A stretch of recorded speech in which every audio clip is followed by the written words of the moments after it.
शांति शांति शांति। ओम शांति शांति शांति। सर्वेभ्यो नमो नमः। नमो नमः। नमो नमः सभी को। सर्वेभ्यो नमो नमः। ओम सभी को सादर नमस्ते। आचार्य जी बस 1 मिनट में जुड़ रहे हैं, फिर हम कक्षा को आरंभ करें।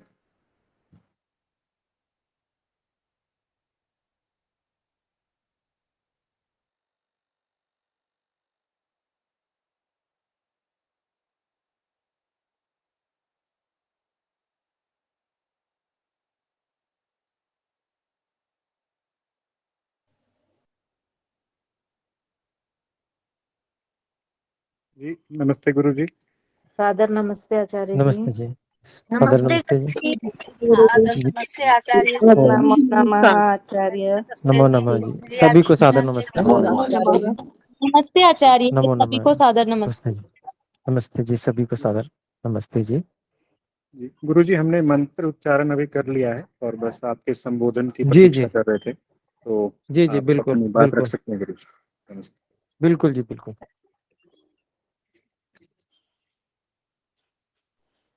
ओम जी। तो सभी को सादर नमस्ते। और ये रचनानुवाद कौमुदी जो हमारा संस्कृत अनुवाद कक्षा में जो पुस्तक का दूसरा भाग है, इस भाग को इस कक्षा में पढ़ना और पढ़ाना होगा। तो उसके लिए मैं आप सभी का स्वागत, अभिनंदन गुरुकुल क्रांति की तरफ से करता हूं। और पिछली जो कक्षा रही उसमें सभी प्रतिभागियों ने बहुत अच्छे प्रकार से, बहुत ही उत्साहपूर्वक भाग लिया। और जैसा कि मैंने पिछली कक्षा में देखा भी था, तो निश्चय ही हम सबको और अधिक अपने ज्ञान को बढ़ाने के लिए इस कक्षा में सम्मिलित होना चाहिए और गंभीरतापूर्वक इसका अध्ययन करना चाहिए। तो बहुत सारे इसमें कुछ ऐसे नियम जो नए हैं और पहले से भी जो हमने प्रथम भाग में पढ़े, वो नियम भी यहाँ पर आएंगे। और नए बहुत सारे नियम, नए बहुत सारे शब्द हमारे इसमें मिलेंगे। कुछ कुछ दश लकार के जो रूप हैं वो भी हमको इसमें मिलेंगे। मुख्य रूप से उनका प्रयोग इतना अभी नहीं है इसमें, लेकिन 5 लकारों का पूरा प्रयोग रहेगा। कुछ कुछ यदि हम चाहेंगे तो इसमें 10 लकारों का भी उपयोग कर सकते हैं। तो इस प्रकार से ये जो पुस्तक है, इससे और अच्छा स्तर प्राप्त होगा अनुवाद का, और उसमें हम संभाषण भी कर सकेंगे। मुख्य बात संभाषण में ये रहती है कि हमको शब्दों का और बोलने के नियमों का ज्ञान हो तो हम अच्छे से बोल सकते हैं। साथ में प्रत्ययों का भी ज्ञान अच्छे से हो, प्रत्ययों को किस प्रकार से लगाया जाता है, उनके नियम क्या हैं, तो उससे भी बहुत अच्छा बोलने में बहुत सुविधा रहती है। तो उसका भी अभ्यास इसमें होगा। इसमें 60 पाठ हैं इस पुस्तक में। तो और सौभाग्य का विषय ये है कि बहन मीना ठक्कर जी जैसे अध्यापिका हम सबको यहाँ पर विद्यार्थियों को उपलब्ध हुई हैं। तो बहुत ही विनम्रता और जिज्ञासा भाव से विद्यार्थियों को विद्या ग्रहण करने के लिए तत्पर रहना चाहिए। और तभी इन जो हमारे सुयोग्य अध्यापक हैं उनका हम अच्छे से लाभ उठा सकते हैं। समय तो हमें थोड़ा इसमें देना ही है। समय लगाना है इसमें, और जब हम समय लगाएंगे तभी इसका अभ्यास होगा। तो इस प्रकार से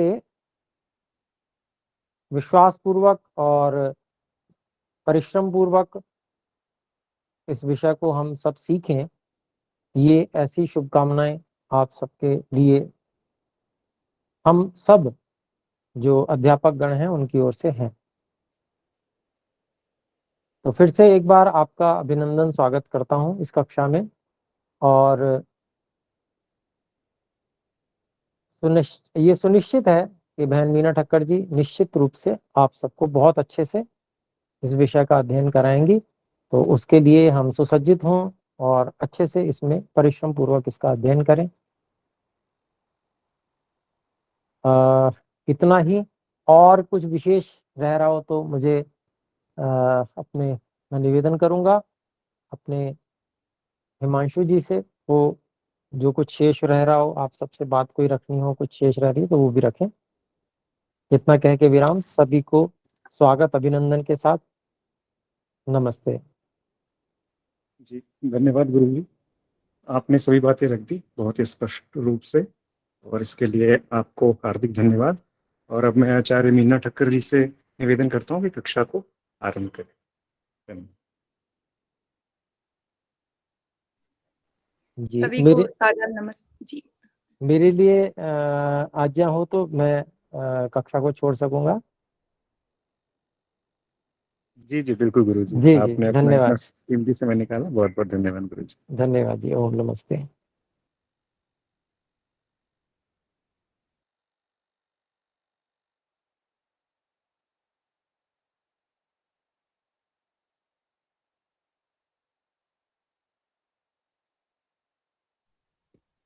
सभी को सादर नमस्ते जी। आज हम रचनानुवाद कौमुदी के प्रथम अभ्यास को प्रारंभ करना चाह रहे हैं। उससे पूर्व में हम किसी भी भाषा को सीखते हैं तो उसका जो प्रथम भाग है, प्रथम बिंदु है, अर्थात उस भाषा की वर्णमाला, उसके बारे में भी परिचय प्राप्त कर ले तो वो उस भाषा को सीखने का और सुगम और उसकी उपयोगिता बन सके। इसलिए आज की कक्षा में हम रचनानुवाद कौमुदी के ही एक बिंदु रूप को अर्थात वर्णमाला को सीखेंगे या उसको जानेंगे। जानते हैं हम सभी वर्णमाला, परंतु और थोड़ा विशेष रूप से कुछ अंशों में हमें वहाँ अशुद्धता या गलतियां थोड़ी हो जाती हैं, तो उसी के निराकरण के लिए या उसी के विस्तार के लिए हम थोड़ा सा वर्णोच्चारण के बारे में या वर्णमाला के बारे में, वर्णोच्चारण प्राय आपने पढ़ी भी होगी, परंतु यहाँ उसी का अंश रूप यहाँ हम वर्णमाला देख लेते हैं। उसके बाद से हम रचनानुवाद कौमुदी को प्रारंभ करेंगे, क्योंकि जो भाषा की सर्वप्रथम इकाई, सूक्ष्म इकाई जो है वह वर्णमाला है। और वर्णमाला यदि हम अच्छी तरह से जानेंगे तो हम शब्द बना सकेंगे, उन्हीं शब्दों के आधार पर हम वाक्य बना सकेंगे, और उन्हीं वाक्यों को बनाने का या उनको अनुवादित करने का जो क्रम है वो रचनानुवाद कौमुदी में है। तो मैं शायद इसे उपयुक्त समझती हूँ, आप सभी भी इसको उपयुक्त समझेंगे। इसी आधार को ध्यान में रखते हुए हम वर्णमाला प्रारंभ करते हैं। प्रारंभ कर सकते हैं? जी आचार्य जी। जी महोदय जी आरंभ कीजिए। जी। तो वर्णमाला क्या है उसको जानते हैं। तो वर्ण कहते हैं अक्षर को, अक्षर का ही दूसरा नाम जो है वो वर्ण है। तो वर्ण को अक्षर क्यों कहा जाता है? तो कहते हैं न क्षरति परब्रह्म। न क्षरति अर्थात जिसका नाश नहीं होता, जो कभी नष्ट नहीं होता, जो कभी खत्म नहीं होता, ऐसा जो चिन्ह है या वर्ण है उसको हम अक्षर नाम से बोलते हैं। जैसे परब्रह्मा, परमात्मा, भगवान भी कैसे हैं, कभी नष्ट नहीं होते, इसी प्रकार से अक्षर भी हमेशा विद्यमान रहते हैं, हमेशा ऐसे ही प्रयोग किए जाते हैं, बोले जाते हैं या लिखे जाते हैं, इसीलिए उनको अक्षर नाम से भी कहा जाता है। तो उसी अक्षर को, अक्षरों के समूह को, वर्णों के समूह को हम वर्णमाला कहते हैं। जैसे हम पुष्पमाला, ग्रंथमाला, इस प्रकार से शब्दों का प्रयोग करते हैं समूह के लिए, इसी प्रकार से यहाँ पर भी वर्णमाला, जो वर्णों का समूह, वर्णों का जो ग्रुप या गुच्छा जो है, उसको वर्णमाला कहेंगे। तो भाषा सीखने जा रहे हैं, भाषा सीखना चाह रहे हैं, तो भाषा की जो इकाइयां क्या है, तो सर्वप्रथम वर्ण उसकी प्रथम इकाई है, सबसे सूक्ष्म या छोटी इकाई वर्ण है। वर्णों को जोड़ जोड़ करके हम पद बनाते हैं, जो कि शब्द कहलाते हैं। शब्दों को ही हम संस्कृत में पद नाम देते हैं। तो बहुत सारे पद या 2 पद 3 पदों को मिला करके, शब्दों को मिला करके कोई वाक्य बनता है, और उन्हीं वाक्यों को जोड़ते हुए 2 वाक्य 3 वाक्यों को या अन्य वाक्यों को जोड़ते जोड़ते वो भाषा का रूप लेती है। तो इसीलिए सर्वप्रथम जो इकाई है वर्ण, उसको हम जानेंगे। तो वर्ण अक्षरम, वर्ण का दूसरा नाम अक्षर भी है। अक्षर क्यों कहा गया? तो जो कभी क्षय नहीं होता, नष्ट नहीं होता, खत्म नहीं होता, इसलिए वर्ण को हम अक्षर भी कहते हैं। ऐसा किन्होंने कहा है? तो जो हमारे से पूर्व विद्वान लोग थे, ऋषि मुनि लोग हैं या बुद्धिमान लोग हैं, उनके द्वारा ये परिभाषा दी गई है।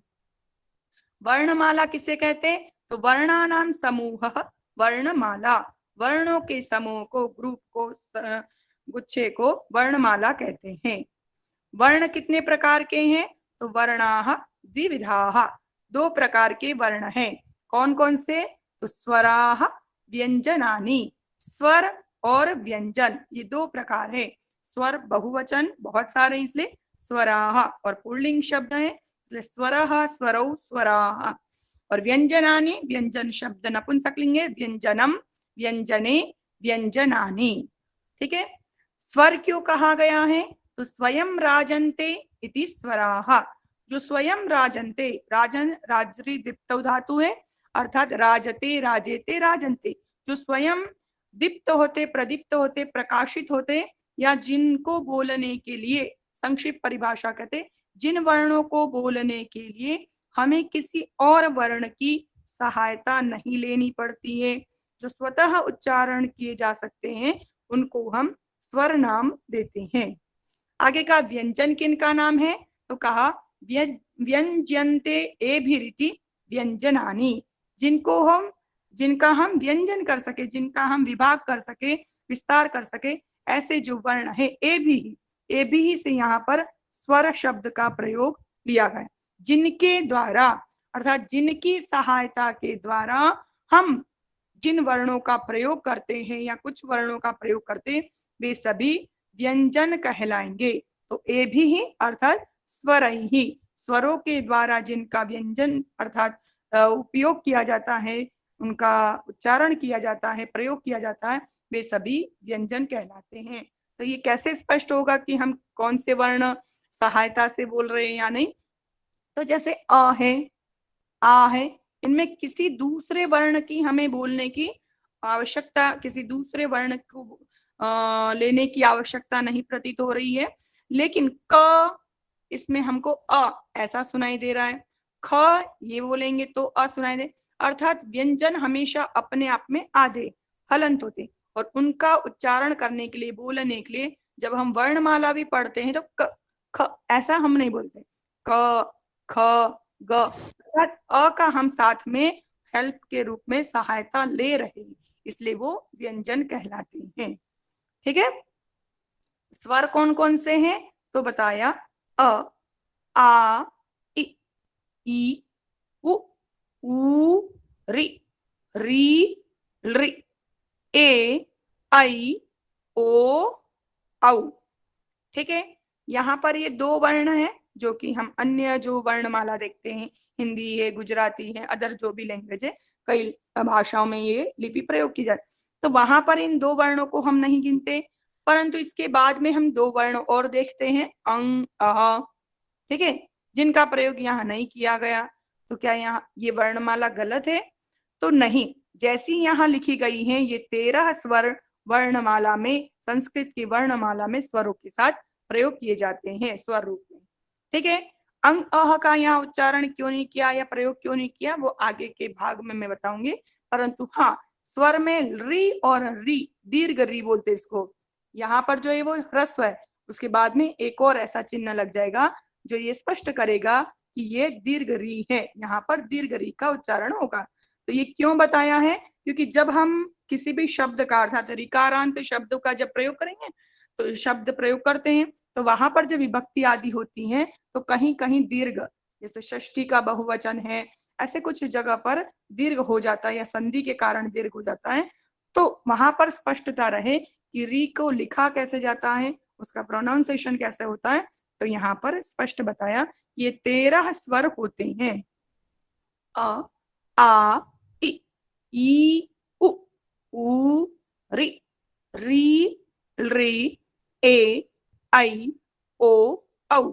ये जो 13 स्वर हैं इनका भी एक विभाग है। सभी एक जैसे स्वर नहीं, कोई ह्रस्व है, कोई दीर्घ है, कोई मिश्रित वर्ण भी है, अर्थात दो स्वरों को मिला करके भी बने हुए संयुक्त वर्ण भी है। तो इन वर्णों को कैसे हम क्रमबद्ध कर सकते हैं तो आगे की कक्षा में हम जानेंगे। तो स्वर हमने 13 स्वर देखे। इसके बाद में स्वरों में भी अलग अलग विभाग है, प्रकार हैं। तो वो 3 विभाग, 3 प्रकार कौन कौन से, तो कहा ह्रस्व स्वराः, दीर्घ स्वराः, प्लूत स्वराः। स्वरों के 3 प्रकार है। ह्रस्व स्वराः, कुछ ह्रस्व स्वर है जैसे अ, इ, उ, रि, ऋ। ये 5 जो वर्ण है वो कैसे ह्रस्व है। इसी तरीके से कुछ दीर्घ है, आ, ई, उ, री। इस तरीके से जो वर्ण है वो दीर्घ स्वर है। ए, आई, उनको भी इसी में ही अभी गिन लेंगे, ओ, औ। ठीक है।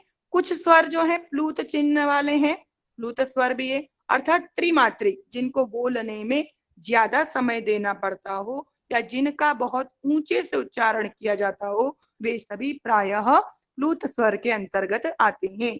जिनके आगे कई बार आपने देखा होगा ऐसा चिन्ह लगा होता है, और यही चिन्ह प्लूत स्वर को बता, जिन जिन वर्णों के आगे ऐसा चिन्ह लगेगा उन सभी का प्रोनाउंसिएशन, उच्चारण दीर्घ स्वर से भी ज्यादा समय लगाते हुए, अर्थात उसको और ऊंचे स्वर से बोला जाएगा। और ये हम प्रयोग भी करते, जब हम किसी दूर खड़े व्यक्ति को बुलाते हैं तो बहुत जोर से आवाज देते, उस समय जो समय लग रहा है या उस समय जो हम उच्चारण कर रहे वो प्लूत स्वर का ही उच्चारण माना जाता है। ठीक है। या फिर वेद मंत्र होते हैं जो कि स्वरबद्ध होते हैं, उनका अपना एक समय, नियत समय होता है, किस मंत्र को कितना समय देना, किस अक्षर को, किस शब्द को कितना समय देना, वो इन्हीं स्वरों के आधार पर आगे विभाजित किया जाता है। ठीक है। तो ह्रस्व स्वर कौन कौन से हैं, तो ह्रस्व स्वराः पंच, अ, इ, उ, रि, ऋ। तो ये 5 जो स्वर है ये सभी ह्रस्व स्वर है।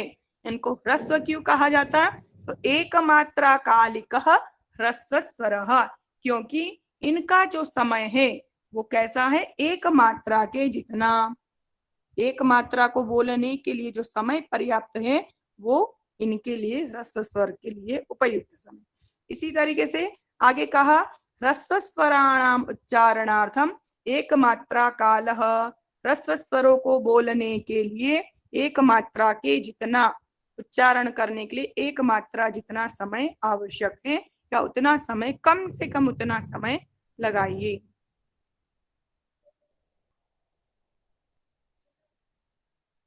कक्षा चल रही है आगे। दीर्घ स्वराः आ, ई, उ, री, ए, आई, ओ, औ।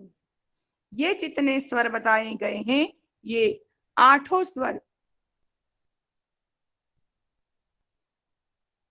ये 8 स्वर जो है वो दीर्घ स्वर कहलाते हैं। ठीक है। इनको दीर्घ स्वर क्यों कहा गया, तो द्विमात्रा कालिकः स्वरः दीर्घ स्वरः, 2 मात्रा का जितना समय अपेक्षित है चाहिए वो स्वर दीर्घ स्वर के नाम से जाना जाता है। अर्थात 2 बार आप अ बोले, 2 बार पलक झपकाएं, या 2 बार बोलने का, किसी भी अक्षर को 2 बार बोले, उतना समय कम से कम इसके लिए लगाना चाहिए या उतना आवश्यक है। दीर्घ स्वराणाम उच्चारणार्थम द्विमात्रा कालः आवश्यकः, दीर्घ स्वरों के उच्चारण के लिए कम से कम 2 मात्रा की बोलने जितना समय आवश्यक है उतना समय लगाना चाहिए। ठीक इसी प्रकार से प्लूत स्वराः, तो प्लूत के आगे चिन्ह लगा हुआ ही है, 3 वाला, ये हम चिन्ह प्रायः ओम में सर्वाधिक जो प्रचलित है वो ओम में देखते हैं। लौकिक जो हम लोक में जो शब्द प्रचलित है उसमें ओम को देखते हैं, इसलिए हम ओम का उच्चारण करते हैं। तो जितना उसको लंबा ऊंचा कर सकते हैं उतने ऊंचे स्वर से हम इसको बोलते हैं, क्योंकि उसके लिए कम से कम हमें 3 मात्रा जितना समय अपेक्षित है लगाना चाहिए। तो प्लूत स्वराः, प्लूत स्वर कौन से है? तो जितने भी ह्रस्व स्वर थे या ए ऐ ऋ वगैरह जो है इन सभी के आगे आप 3 लगा देते हैं तो वो प्लूत स्वर है। अब आप कहेंगे आ क्यों नहीं लिखा? तो अ जब है ही ह्रस्व, प्लूत उन्हीं का बनता है जिनका हम दीर्घ बनाते हैं, जिन जिन वर्णों का दीर्घ प्रयोग होता है। और अ के ग्रहण से आ भी गिना जाता है, ऐसे ई के ग्रहण से दीर्घ ई भी माना जाता है, ऊ से भी दीर्घ ऊ का ग्रहण हो गया। इसी तरीके से इन चारों री जो होता है उसका दीर्घ नहीं होता है। ठीक है, अभी हमने री में देखा दीर्घ स्वर में री नहीं आया तो वो नहीं रहेगा। आगे जो मैं कह रही प्लूत स्वर उन्हीं का होगा जिनके दीर्घ जो दीर्घ स्वर वाले हैं। तो री एक अपवाद रूप में है, उसका कहीं प्लुत माना जाता है, कहीं उसको प्लुत नहीं गिना जाता है। तो यहाँ पर गिनती की गई तो हम उसको स्वीकार करते हैं। तो जब इसको गिनेंगे तो हमारी गिनती 64 चतुष्षष्टि गिनती हो जाएगी। और जब री को हम प्लुत ही नहीं मानेंगे तो दीर्घ होना ही नहीं, तो वहां पर त्रिषष्टि वर्ण अर्थात 63 वर्ण जो होने चाहिए वो गिनती होगी। ठीक है, क्षम्यता। तो इस तरीके से प्लूत स्वराः, ये सभी प्लूत स्वर है। अ, ई, ऊ, री, री, तो ये जितने भी स्वर हैं इनका प्लूत अर्थात जितना इनको दीर्घ लंबा खींच के बोल सकते हैं, ऊंचे स्वर से बोला जा सकता है। त्रिमात्रा कालिकः प्लूत स्वरः, 3 मात्रा के लिए उपयुक्त जो स्वर है वो प्लूत स्वर है। प्लुत स्वराणाम उच्चारणार्थम त्रिमात्रा कालः आवश्यकः, प्लुत स्वरों के उच्चारण के लिए 3 मात्रा को बोलने जितना समय आवश्यक है उतना समय कम से कम अपेक्षित है, तो उतना समय लगाएं। तो यहाँ पर जितने भी स्वर हैं अर्थात अ, आ, ई, इन सभी का जो हमने क्रम देखा कि अ इसका ह्रस्व भी है, दीर्घ भी है और प्लुत भी है। इसी प्रकार से ई तो उसका भी ह्रस्व भी है, दीर्घ भी है, प्लुत भी है। तो इस प्रकार से हम इनकी टोटल गिनती करेंगे, कुल गणना। तो यहाँ पर 22 गिनती, या री को नहीं गिनते तो 21 गिनती अर्थात इस स्वरों के भेद हैं। स्वर जो हम 22 बता रहे हैं, 22 भेद जो बताएंगे आगे, तो ये कुल गणना इस तरह। अब जो ए आई है वो मिश्रित वर्ण है, अर्थात मैंने आपसे कहा 2 वर्णों को, तो जब 2 वर्णों को मिला करके बोल रहे अर्थात वो ह्रस्व तो नहीं हो सकता है। इसी तरीके से यदि री है, इसका जब दीर्घ नहीं है, प्लुत हम गिन रहे, दीर्घ नहीं है, इसका प्लुत भी नहीं है।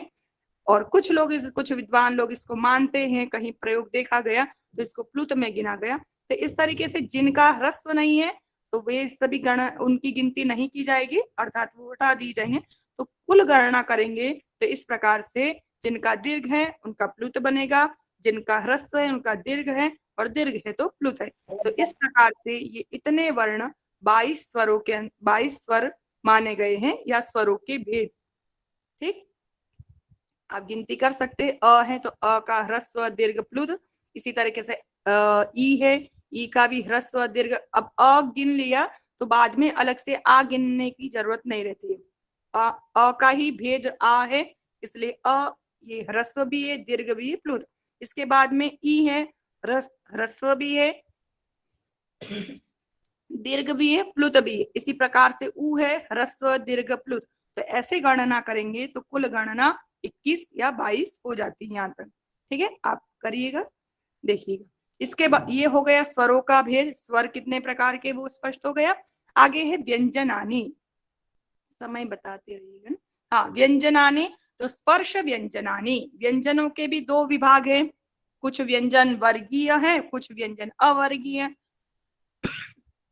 तो वर्गीय वर्ण कौन से हैं, अवर्गीय कौन से, यह स्पर्श व्यंजन किसको कहते हैं? तो कहा वर्गीय अर्थात जिसका एक अपना वर्ग बना हो, एक वर्ण का नाम या एक अक्षर से सभी का ग्रहण होता हो, या कम से कम 2, 3, 4, 5 इनका ग्रहण होता हो तो वर्गीय अर्थात वर्ग अर्थात समूह।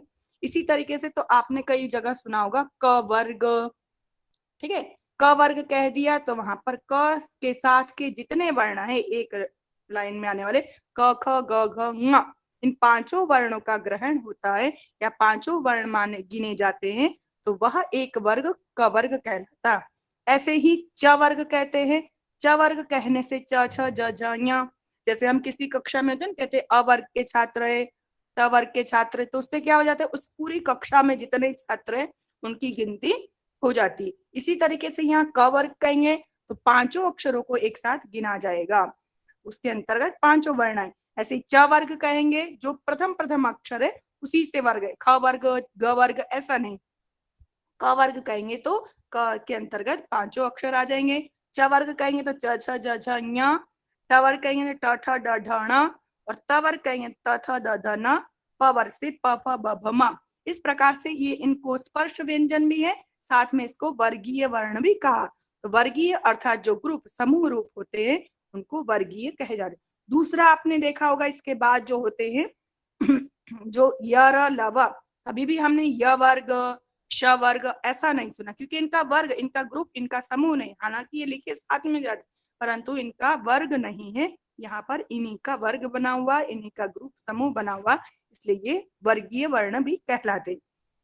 साथ ही इनको स्पर्श व्यंजन कहा है। तो स्पर्श का मतलब होता है छूना, टच करना। तो जब हम इन वर्णों को बोलते हैं तो जिह्वा या ओष्ठ या दांत से किसी ना किसी का स्पर्श हो रहा है तो इसलिए हम क वर्ग बोलेंगे। जब क ख ग घ ङ बोलेंगे तो यहाँ पर कंठ पे स्पर्श हो रहा है। इसी तरीके से च छ ज झ ञ बोलेंगे तो तालु पे स्पर्श हो रही जिह्वा। ट ठ ड ढ ण बोलेंगे तो मूर्धा पे स्पर्श हो रही है। एक ही जगह पर जीव का बार बार इन वर्णों को बोलते हुए स्पर्श होना वह उसका स्थान है। इसी तरीके से त थ द ध न बोलेंगे तो जिह्वा दांत से स्पर्श कर रही है, दांत पर टच कर रही है, इसलिए दंत्य वर्ण भी कहलाते। इसी तरीके से प फ ब भ म एक ही जगह से ओष्ठ से बोले जा रहे इसलिए इनका ये क्रम रखा गया है। ये जो क्रम है वो वैज्ञानिक क्रम है।